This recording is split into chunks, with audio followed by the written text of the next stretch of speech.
amigos de Hidalgo Decide? Soy Itza Olivares y bueno, en esta ocasión nos encontramos con la activista académica, periodista y secretaria de Cultura, la doctora Tania Mesa. Doctora, bienvenida a este espacio.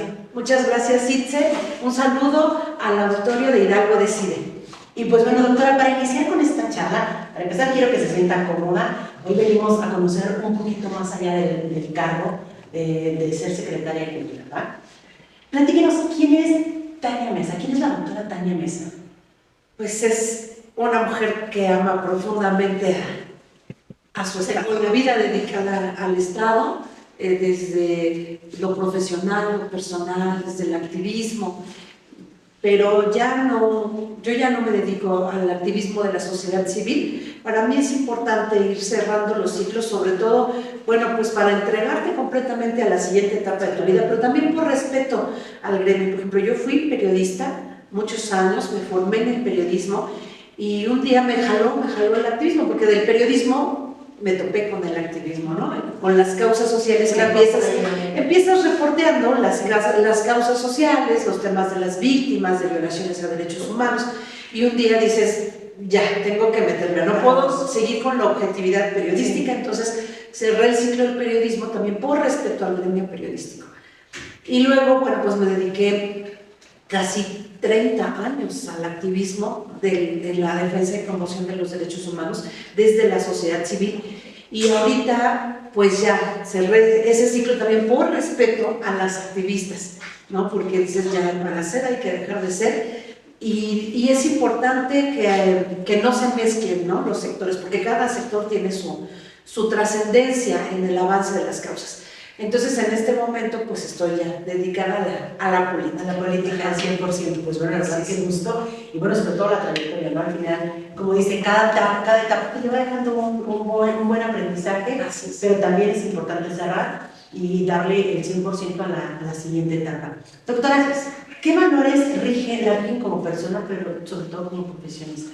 Los derechos humanos, ahí no hay pierde. Es algo por lo que luchamos muchos años, y justamente era importante para quienes tenemos décadas en la defensa de los derechos humanos, quienes empezamos cuando no había nada, y de veras, no había nada, no había ni una sola ley, la gente no sabía qué eran los derechos humanos, no estaban de moda, no había internet. Estaba hablando de los años 90, de la prehistoria de los años 90.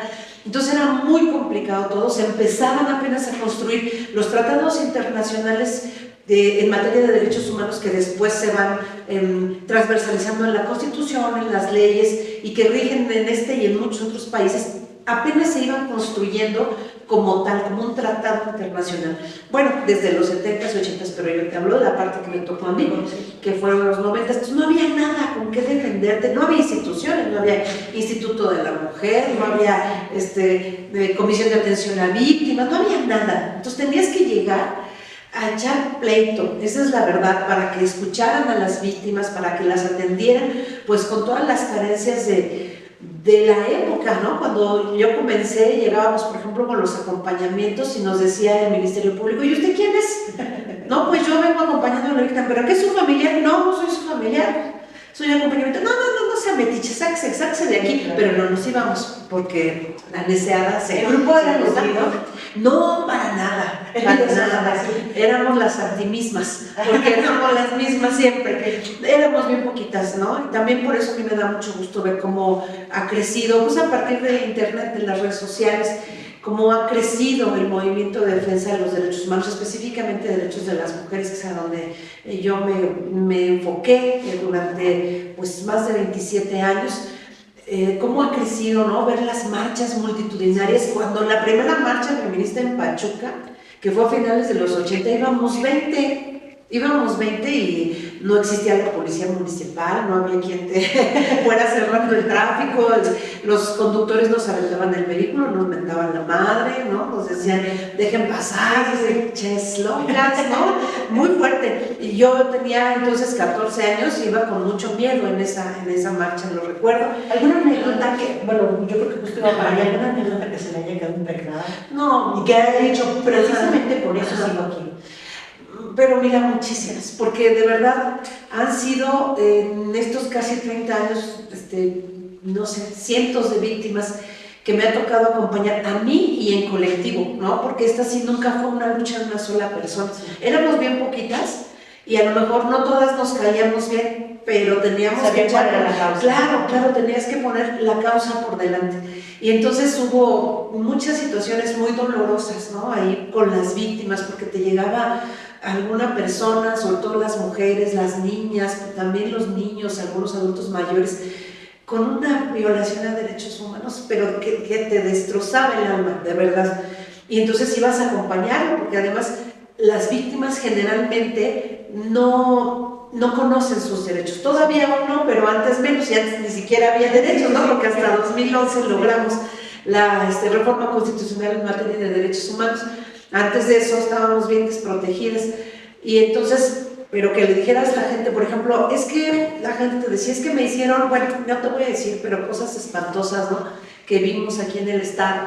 Y que entonces tú decías, las personas no sabían ni a dónde ir a poner una queja. Sí. Entonces, creían que con el policía, ¿no? Llamaban al policía y creían que con él se ponía la queja.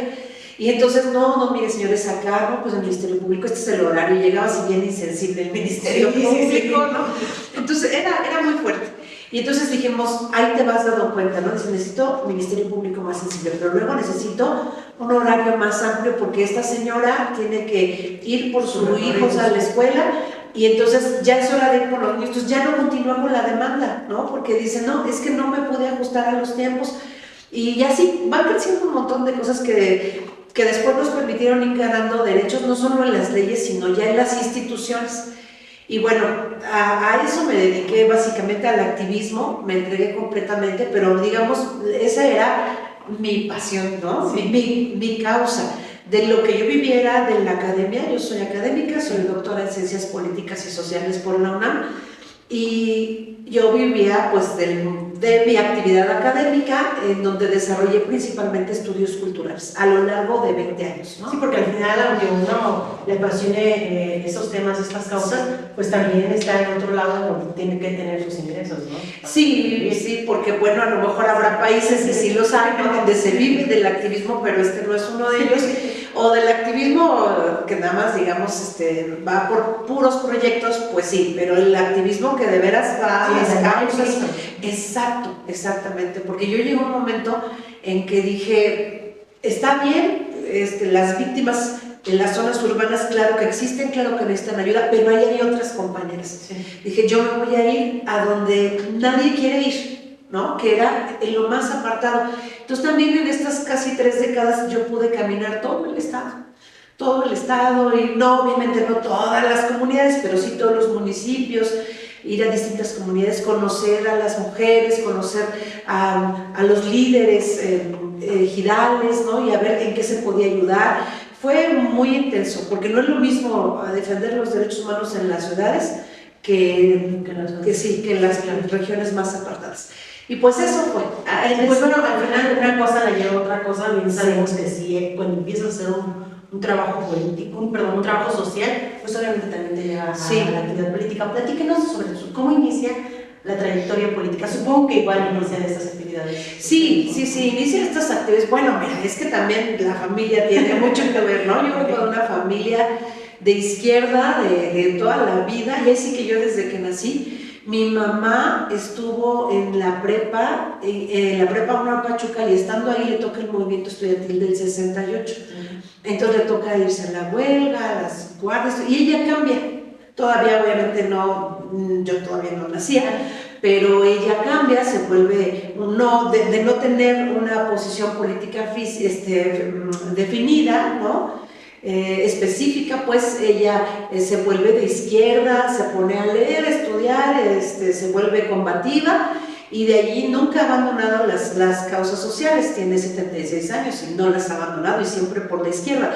Claro, cuando nací yo, cuando nace mi hermano, bueno, pues obviamente ya no tuvimos alternativa, pero pues estuvo muy bien. Y además ella siempre fue, porque eran las creencias de la época, ¿no? Para ella era muy importante que sus hijos fueran personas cultas, que se decía en ese entonces. Hoy ya no es el término correcto porque personas incultas no existen. Todo el mundo crea su cultura a partir de su propio entorno, su propia experiencia de vida. Pero entonces la cultura eran las personas que habían leído a los clásicos, que sabían de filosofía, entonces ella nos formó así, ¿no? No nos dejaba ver televisión, no nos dejaba escuchar música comercial, solo era música clásica y de protesta, y leíamos mucho, mucho, mucho. Entonces, de tal manera que pues ya yo desde niña el periódico todos los días, y la sección fuerte, pues, ¿no? Y además, ya sabes. Y bueno, doctora, supongo que obviamente en este camino, en este andar, en esta trayectoria, conoce a muchas personalidades que obviamente se quedan impregnadas en su ser. ¿Nos podría platicar un poco sobre esto? Sí, pues es gente que la conoces a veces cuando está arriba, porque llevamos el acompañamiento a las víctimas, o a veces no, a veces la conoces también caminando a ras de tierra igual que tú. Y también yo acompañaba el tema de los derechos humanos con el activismo de izquierda, ¿no? Eso también me viene de familia, y entonces en estos caminos de la vida, en el 2007, a las feministas y a distintos defensores de derechos humanos, pero específicamente a las que estábamos en el activismo feminista, empezamos a trabajar con el actual gobernador, con el licenciado Julio Menchaca, que entonces era diputado local. Él, la presidenta de Actopan, Tatiana Ángeles, también era diputada local, y entonces llevamos varias iniciativas para el adelanto de los derechos de las mujeres que venían, ya estaban en la federación, pero faltaba aterrizarlos en el estado. Y aunque el inicio fue así de, no, porque estamos acostumbradas a llegar, luchadoras sociales. Sí, claro, ¿no? Pero al final pues hubo muy buena química, se lograron grandes cosas. Esa fue una legislatura muy progresista, fíjate. La de 2007 nos dejó las leyes en materias de derechos de las mujeres muy avanzadas, a veces a la par incluso de otras entidades del país. Por ejemplo, ahí se aterrizó la ley de acceso de las mujeres a una vida libre de violencia, que es como el santo grial, digamos, de todas las leyes en favor de los derechos de las mujeres. Sí, la aterrizamos con Tatiana Ángeles, con el licenciado Julio Menchaca, con algunos otros diputados entonces. Y bueno, allí nos conocemos, ¿no? Empatizamos, pero ya en el 2013 empezamos a caminar un trayecto político en torno a los derechos humanos. Postulamos al actual gobernador a la Comisión de Derechos Humanos, nos fue muy mal, nos echaron la planadora, y esa vez hasta nos golpearon en el Congreso, lo tenemos muy presente, hace 10 años, ¿no? Y bueno, pues se pusieron al candidato oficial. Bueno, lo que pasa es que también el gobernador también viene del activismo, de las asociaciones civiles, él y desde su familia, incluso desde su papá, tienen junto con otras personas la asociación civil de ayuda a personas adultas mayores que están en el Parque Hidalgo. Es la asociación civil, yo creo, más antigua que hay en el estado, y en esos caminos ahí nos conocimos, ¿no? Después, pues, y fue yo creo que a partir de él que empezamos como a pensar en el tema político, ¿no? Porque nosotros estamos muy enfocadas, y te hablaré personalmente del acompañamiento a las víctimas, porque es tanto, de verdad, que no te das abasto, y entonces no piensas en otra cosa, más que en seguir impulsando la defensa de los derechos humanos, pero sobre todo yendo con las víctimas de carne y hueso, porque las historias eran, y bueno, pues creo que siguen siendo desgarradoras, abrumadoras, de verdad.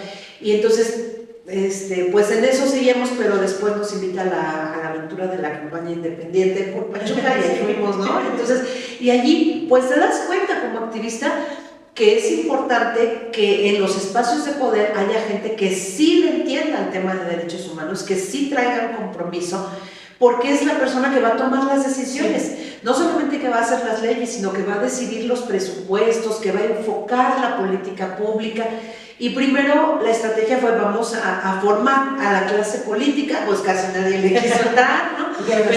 Y sin embargo sí hubo 2, 3 que sí le entraron, pero pues estás como sujeta a que al rato su partido ya no los quiere, ¿no? Y entonces ya no están, y pues ya tú ya habías formado a esa persona, y la nueva que llegó no le interesa el tema, ajá. Y entonces, pues allí, además también, pues tiene que ver con el movimiento, con el triunfo electoral de la izquierda, ¿no? Cuando llega el presidente López Obrador a la presidencia en el 2018, pues también se abren posibilidades para quienes llevamos toda la vida caminando en los caminos de la izquierda, ¿no? Y de los movimientos sociales. Entonces, bueno, pues a partir de allí empiezan se empieza como a vislumbrar. Y luego también los logros de las activistas, cuando uno de los logros pues, fue la paridad en los espacios políticos, y entonces también decíamos, bueno, esto es algo por lo que luchamos mucho, y claro que es para todas, pero entre todas pues también podemos estar nosotras, ¿por qué no? Como que era algo que no nos habíamos planteado de origen, y sin embargo, bueno, no todas desde luego, pero algunas de esas de estas activismas loquitas de los años 80, 90, pues sí dimos el paso con el proyecto de la Cuarta Transformación, y después, bueno, pues nuestro compañero de muchos años de andanzas, ¿verdad?, que es el licenciado Julio Menchaca, pues es elegido candidato, y pues ya nos metimos otra vez lleno a la campaña. Así fue. Qué padre. Y a ver, digo, obviamente en el tema de la campaña sabemos que se ven muchas cosas, pero ¿en qué momento, cómo se sintió cuando le dices, ¿sabes qué, doctora? A la Secretaría de Cultura. No, pues muy corto. Porque imagínate, es el primer gabinete paritario en la historia del Estado.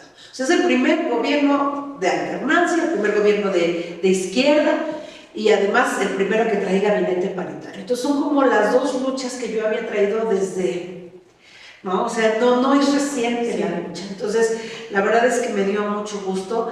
Me siento preparada porque, pues, imagínate, 20 años en los estudios culturales desde la academia, ¿no? Y además de todo el tema, pues, político, partidista, y yo, bueno, pues soy doctora académica de la UNAM, yo digo que estoy preparada para el cargo, y además, pues, por la misma formación de casa estuve siempre cercana a la comunidad cultural, a las actividades culturales.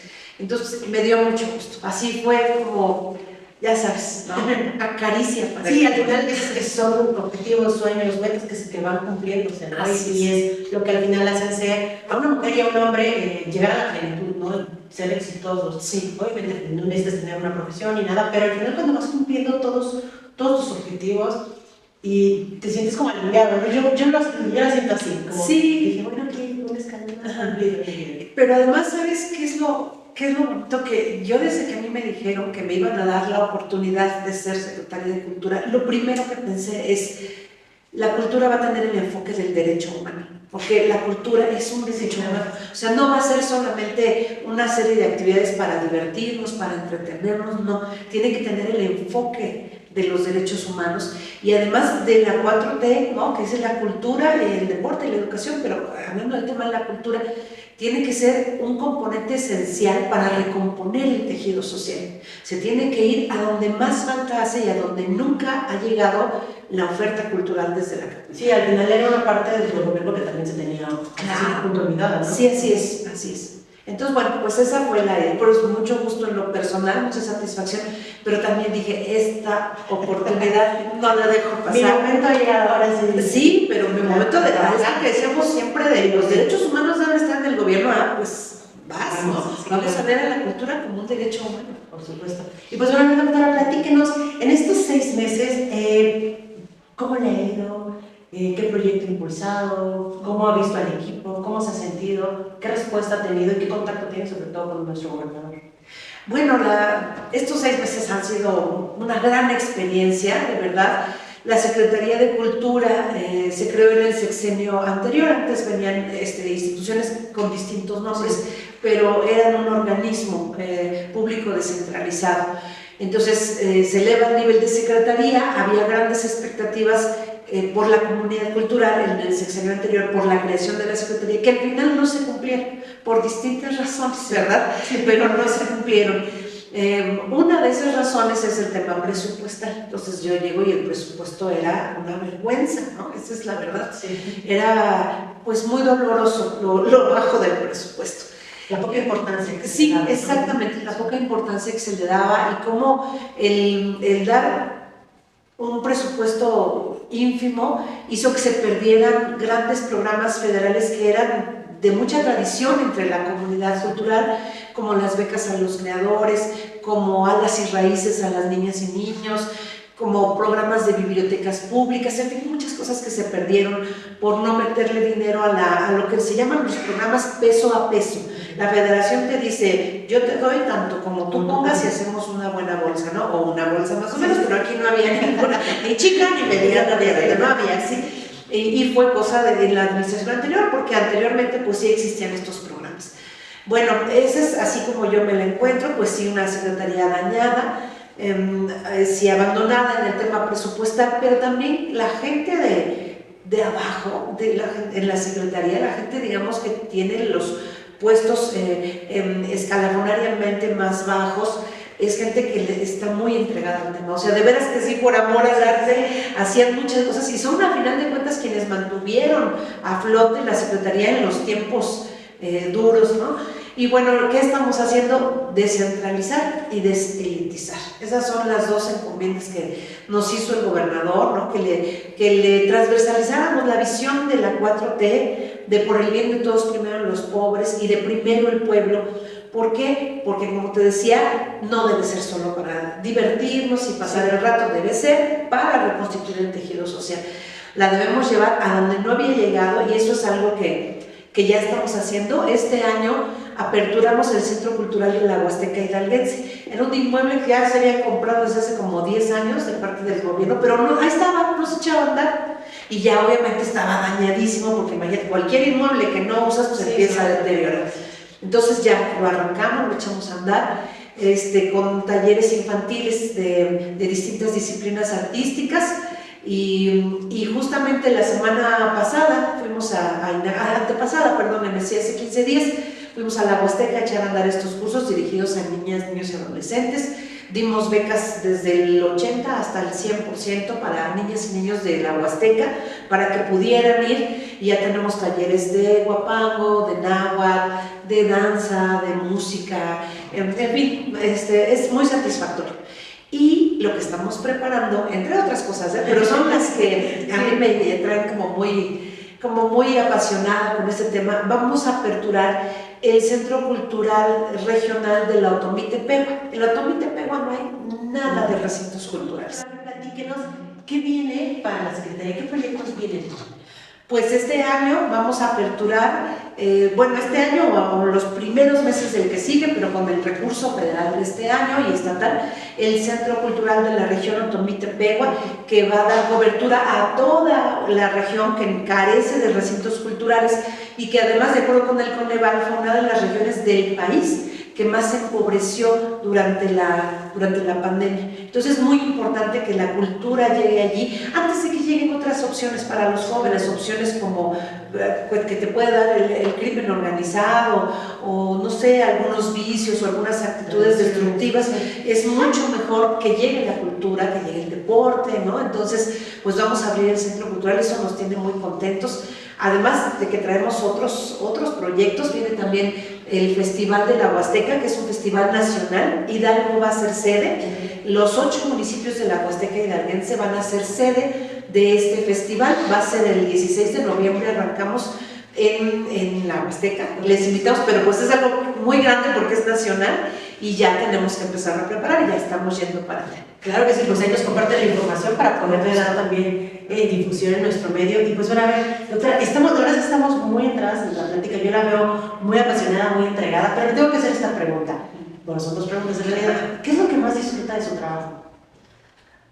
Lo que más disfruto de mi trabajo es justamente el contacto con la gente de lo más apartado del Estado. Eso es lo que más me gusta. Tengo un muy buen equipo de trabajo. Mis compañeras y compañeros son personas muy eficientes, muy conocedoras de sus áreas. Y entonces el hecho de tener un buen equipo de trabajo te permite ir a territorio, porque si tú tuvieras mal equipo de trabajo, o sea, quien tiene mal equipo no se puede ir de la oficina, porque algo va a salir mal y tienes que estar ahí para arreglar. Entonces yo tengo un gran equipo en la Secretaría de Cultura, es algo que la comunidad cultural puede estar tranquila, porque la gente que está al frente de las distintas áreas es gente muy especialista, con estudios, con trayectoria en las distintas áreas de la Secretaría, en las bibliotecas, en el patrimonio cultural, en arte popular indígena, en comunicación digital, en todas las áreas, es gente muy especializada.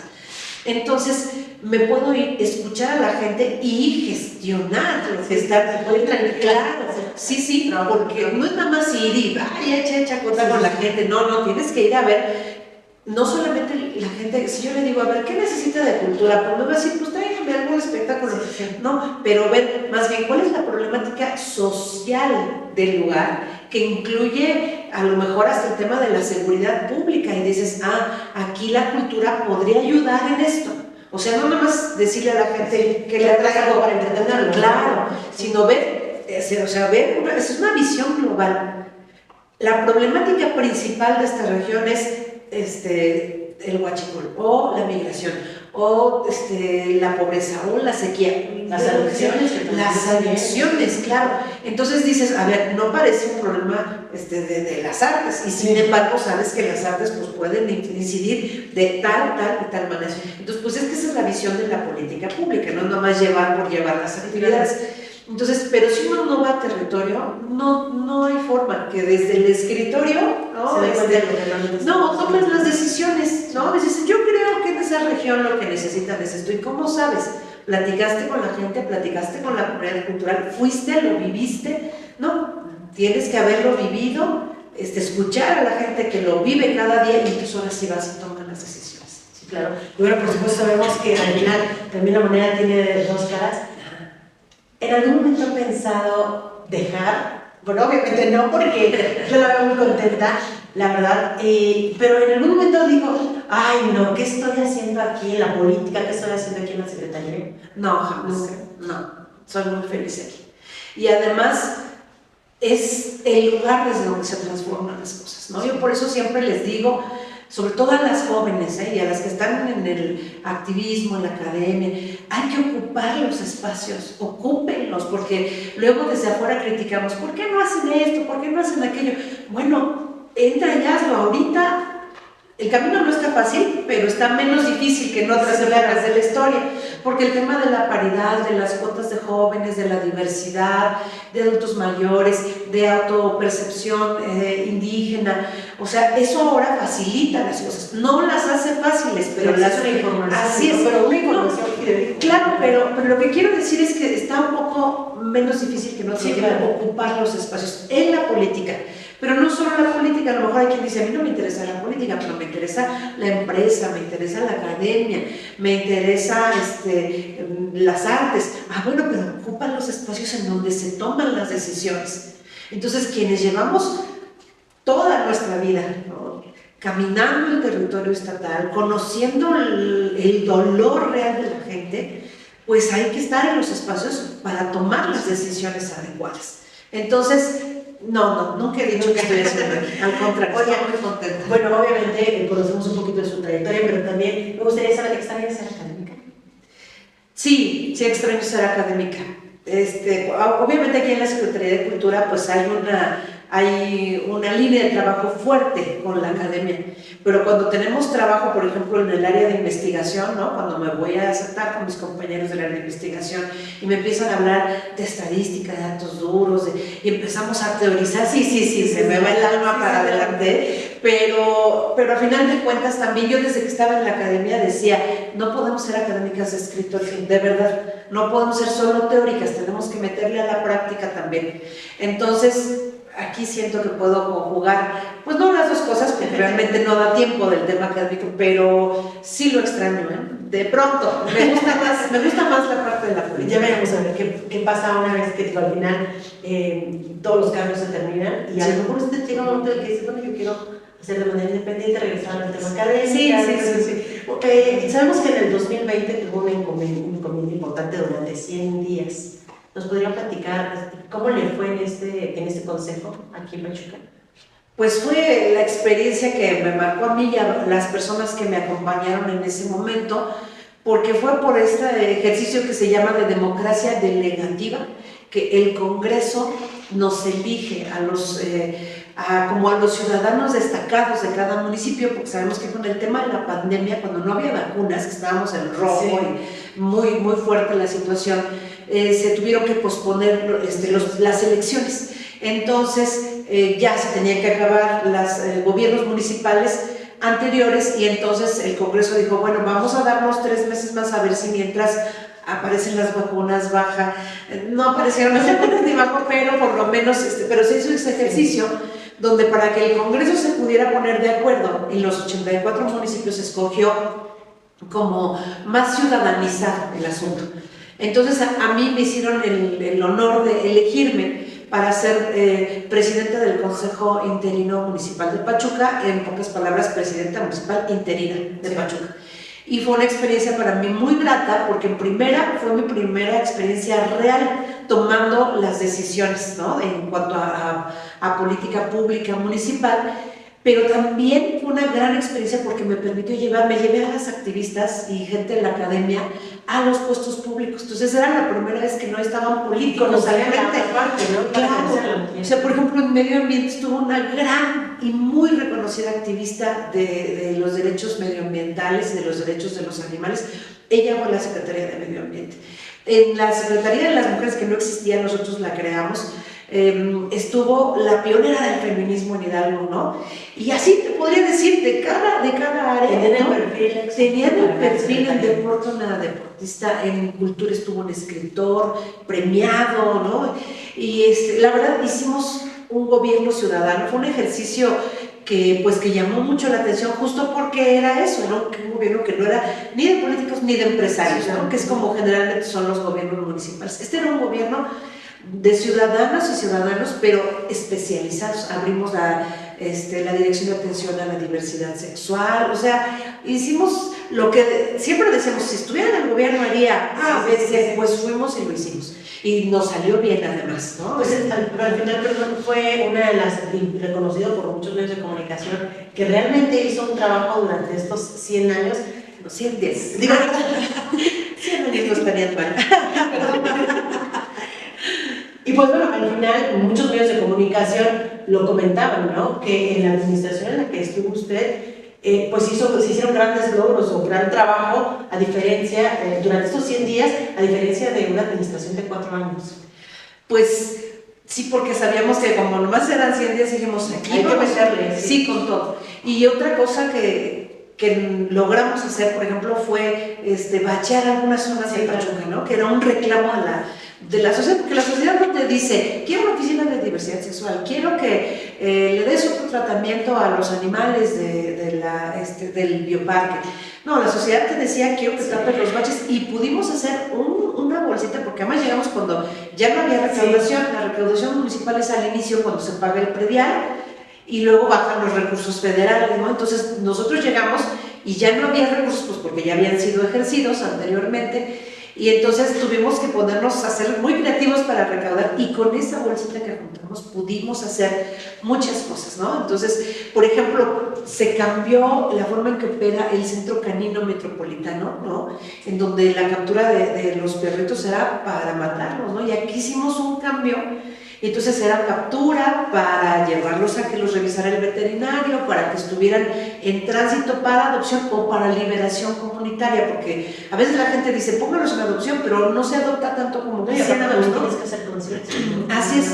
Y entonces sí, se les rehabilitaba en su salud, porque además los perritos en la calle son perritos enfermos, generalmente están descuidados. Y luego se les esterilizaba y se les liberaba a la mayoría para que volvieran a ser perritos comunitarios, porque la gente sí decía, ¿dónde están mis perros que alimentan? Ahorita espérenme, están en tratamiento y ahorita se lo devolvemos.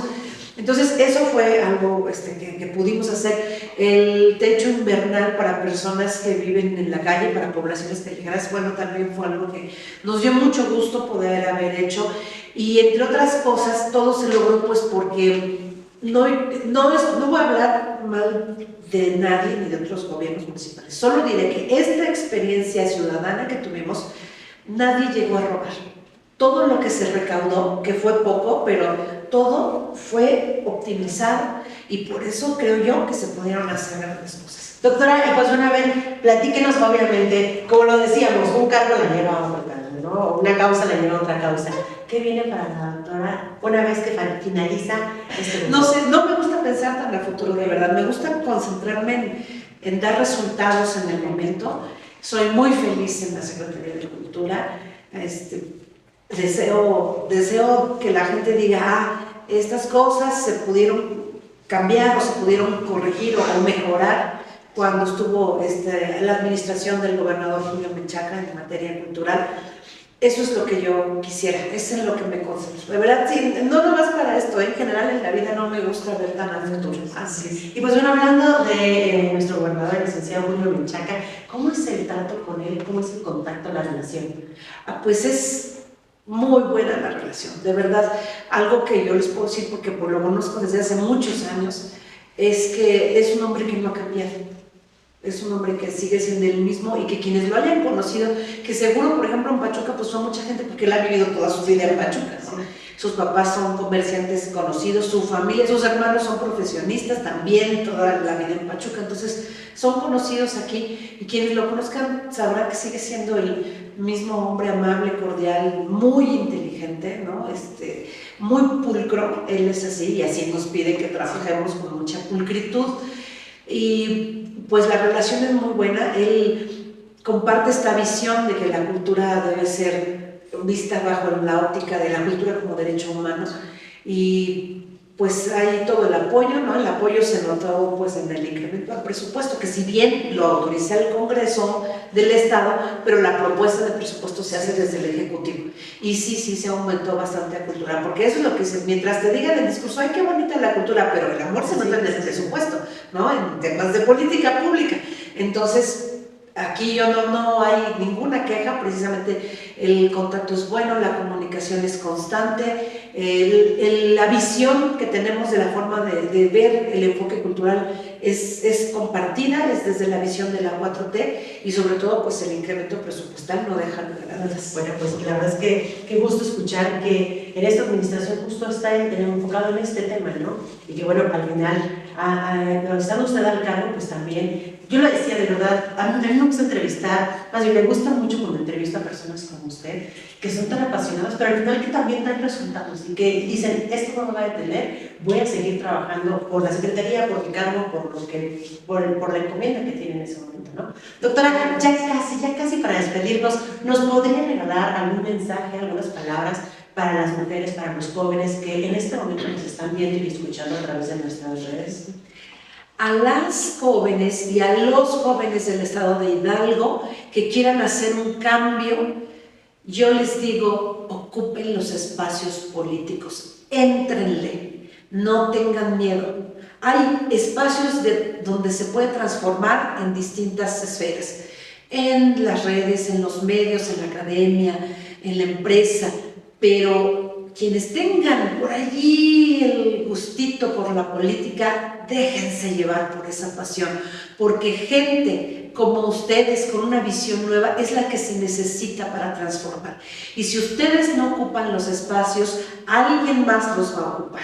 Eso no lo duden. Las oportunidades no se pierden. Si uno las deja pasar, alguien más las agarra. Éntrenle a la política, porque solo así vamos a transformar. Por supuesto, muchas gracias de verdad, doctora. Gracias, Cintia. Antes de despedirnos, ¿me puede dar las redes sociales? ¿Cómo la podemos contactar? ¿Cómo podemos llegar hasta la Secretaría de Cultura? Porque también a veces eso pasaba, ¿no? Que decíamos, ok, necesitamos reestructurar nuestra comunidad, ¿cómo la hacemos desde la cultura? Bueno, todas las convocatorias culturales para acceder a proyectos y toda la cartelera cultural está en las redes de la Secretaría, que es así, Secretaría de Cultura de Hidalgo. Así estamos en Facebook, en Twitter, en Instagram, en TikTok. Y las mías personales, por si ocupan, les agradecería, están así, Tania Mesa Escorza, están en Facebook, en Twitter, Tania Mesa _ en Instagram Tania Mesa Escorza y en TikTok soy Tania Mesa. Bueno, pues muchas gracias de verdad, doctora, por regalarnos mucho de su tiempo. Esperamos que, bueno, haya sido objetivo, que le haya gustado, que se haya sentido cómoda aquí con nosotros. Muchas gracias, Itze, gracias a todo el equipo de Hidalgo Decide. Un saludo con todo mi agradecimiento. Y bueno, amigos, es así como llegamos a finalizar un episodio más de A Hidalgo. Recuerda seguirnos en nuestras redes sociales, Hidalgo Decide. Hasta luego.